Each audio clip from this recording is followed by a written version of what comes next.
La mer Méditerranée est d'un bleu intense, un bleu azur, un reflet des grands fonds près des côtes.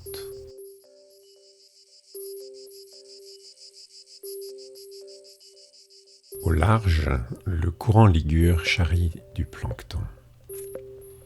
Ce plancton est la multitude des organismes qui dérivent avec les courants, depuis les bactéries et algues microscopiques jusqu'aux siphonophores, les plus longs animaux du monde. Entre ces deux extrêmes dérive tout un monde d'organismes planctoniques, des gélatineux, des invertébrés aux formes et aux mœurs étranges, ainsi que d'innombrables embryons et larves.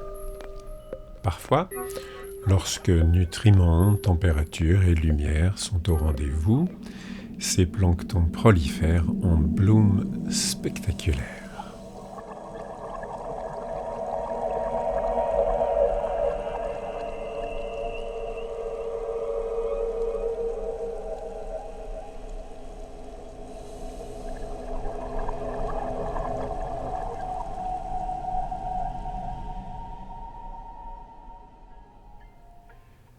Depuis 2 siècles, Perron et Le Sueur, puis Vogt, Barrois, Foll, Korotnev et leurs descendants à la station marine de Villefranche-sur-Mer étudient et dessinent ces êtres planctoniques qui abondent dans la baie ou près des côtes niçoises.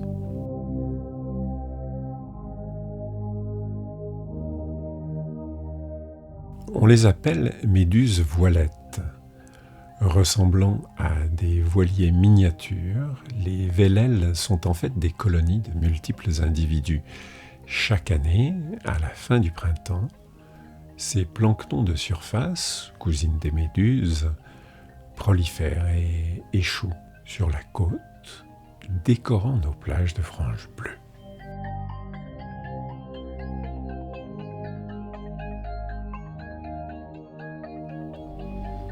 Les méduses, justement. Elles hantent souvent nos côtes, en de larges troupeaux. Il y a celles dont les tentacules sont armés de cellules urticantes, celles qui piquent, et qui sont tant redoutées des baigneurs, les Pelagia noctiluca. Il existe aussi d'innombrables méduses microscopiques, ignorées des baigneurs. Certaines, telles ces fragiles Clitia hemispherica, sont cultivées pour la recherche à l'Observatoire océanologique de Villefranche-sur-Mer. Découvrez Cymbulia perroni, alias sabot de Vénus. Il arrive de trouver sur la plage sa pseudocoquille cartilagineuse en forme de sabot. Cymbulia est membre des mollusques planctoniques appelés ptéropodes qui abondent en hiver et au printemps. Adaptés au milieu pélagique, ils ont transformé leurs pieds en nageoires.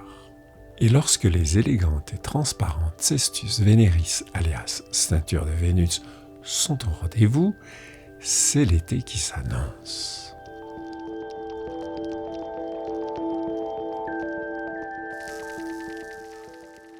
Enfin, vous pensiez peut-être que les oursins n'avaient rien à voir avec le plancton. Détrompez-vous. Comme la plupart des animaux qui vivent sur les fonds marins, les oursins passent leur vie d'embryon et de larves dans le plancton. Ce sont des proies faciles, source de nourriture pour d'autres organismes du plancton, un maillon essentiel de la chaîne alimentaire de la mer Méditerranée. Les rares survivants perpétueront les espèces qui, à leur tour, deviendront plancton.